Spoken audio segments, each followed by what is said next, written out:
नमस्कार छात्रों, मेरा मोबाइल मेरी शिक्षा the Bihar teachers history maker में आपका पुनः स्वागत है। मैं डॉक्टर लालकुंद कुमार पुनः एक बार कक्षा 11th का हिंदी बेजोर गायिका लता मंगेशकर। जैसा कि हम आपको पूर्व में बता चुके हैं कि बेहद ही सुरीली या हमारे पूरी दुनिया की सबसे मीठी गाने वाली गायिका है, भारत का सबसे मधुर गायिका। इनके बारे में हम संक्षिप्त जानकारी पहले दे चुके हैं। आगे बताते हैं। लेखक कहते हैं लता की लोकप्रियता उनका जो गानपन है उसके कारण है। हालांकि इस गानपन में एक गायिका और थी जिनका नाम था नूरजहां, वो भी अच्छी गायिका थी, हमें संदेह नहीं, तथापि उसके गाने में एक मादक उद्यान दिखता था। लता के स्वर में कोमलता और मधुरता है।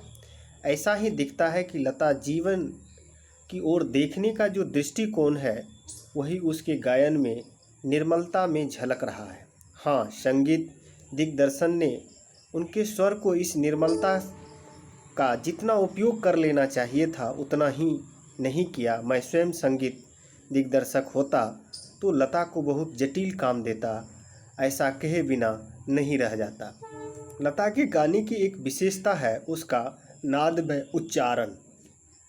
उसके गीत कहीं दो शब्द के अंतर स्वरों के आलाप द्वारा बड़ी सुंदर रीति से भरा रहता है और ऐसा प्रतीत होता है कि वे दोनों शब्द विलीन होते होते एक दूसरे में मिल जाते हैं। यह बात पैदा करना बड़ा कठिन है, परंतु लता के साथ यह अत्यंत सहज और स्वाभाविक ही बैठती है। मुझे दुख इस बात का नहीं, प्रति मेरा अपना मत है कि लता ने करुण रस के शब्द से उतना न्याय नहीं किया है। बजाय इसके मुग्ध श्रृंगार और व्यक्ति करने वाले मध्य और दुर्तल के गाने लता ने बड़ी उत्कृष्टता से गाए हैं। मेरी दृष्टि से उसके गायन में एक और कमी है, तथापि यह कहना कठिन होगा इसमें लता का दोष कितना है और संगीत दिग्दर्शक के दोष कितना है। लता का गाना सामान्यतः ऊंची पट्टी में रहता है। गाने में संगीत दिग्दर्शक अत्यधिक ऊंची पट्टी गवाते हैं या उससे आकरण ही चिलवाते हैं। एक प्रश्न उपस्थित किया जाता है, शास्त्रीय संगीत में लता का स्थान कौन सा है? मेरे मत में यह प्रश्न खुद ही प्रयोजनहीन है। उसका कारण यह है कि शास्त्रीय संगीत चित्रपट संगीत में तुलना ही नहीं हो सकती। जहाँ गंभीरता शास्त्रीय संगीत अस्थायी भाव है, वहीं जल्दय चपलता चित्रपट संगीत का मुख्य गुण धर्म भी है। संगीत के क्षेत्र में लता का स्थान अव्वल दर्जे का खानदानी गायक के समान ही मानना पड़ेगा। क्या लता 3 घंटे की महफिल जमा सकती है? ऐसा संशय व्यक्त करने वाले ने मुझे भी एक प्रश्न पूछना है। क्या कोई पहली श्रेणी का गायक 3 मिनट की अवधि में चित्रपट का कोई गाना उसकी कुशलता और रसुकता को गा सकेगा? नहीं, यह उस प्रश्न का उत्तर नहीं देना पड़ेगा। खानदानी गवैया का कैसा भी दावा है कि चित्रपट संगीत के कारण लोगों की अभिरुचि बिगड़ गई है। चित्रपट संगीत ने लोगों के कान को बिगाड़ दिया, ऐसा आरोप लगाया जाता है, पर मैं समझता हूँ कि चित्रपट संगीत ने लोगों के कान को खराब नहीं उल्टे सुधार दिए हैं। ये विचार पहले ही व्यक्त किए हैं, निरूपित मुझे नहीं करना होगा। सच बात यह है कि हमारे शास्त्रीय संगीत बड़ी असंतुष्टि वृत्ति के हैं।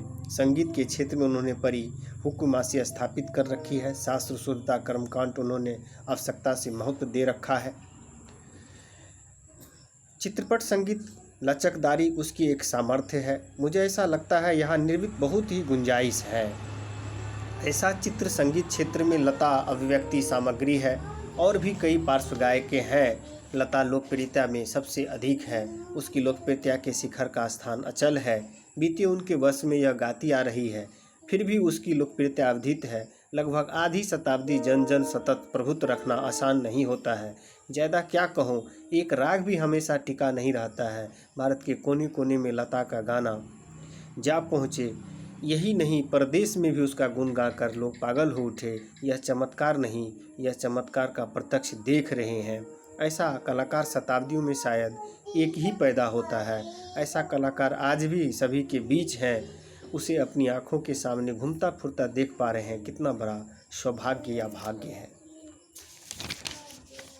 हम आपको यह अंतिम भाग बता रहे हैं और सबसे ज़्यादा महत्वपूर्ण है कि 1962 के युद्ध में जब हमारे सेना भारत के बहुत मारे गए और बाद में युद्ध समाप्त होने के बाद एक गीत आई, राष्ट्रगीत, ए मेरे वतन के लोगों, जिनको इतना बेखूबी के साथ उन्होंने गाया कि वर्तमान प्रधानमंत्री जवाहरलाल नेहरू उस गाने के सुनने के लिए वो मुंबई गए और वहाँ वो रो दिए इस गानों को सुनकर। इस प्रकार की गायिका को पूरे विश्व के लोग नमन करते हैं। ये भारत के लोगों के लिए बहुत ही सौभाग्य है। और इसी के साथ हम यह लेसन समाप्त करते हैं। पुनः अगले लेसन को लेकर हम हाजिर होंगे। तब तक के लिए नमस्कार।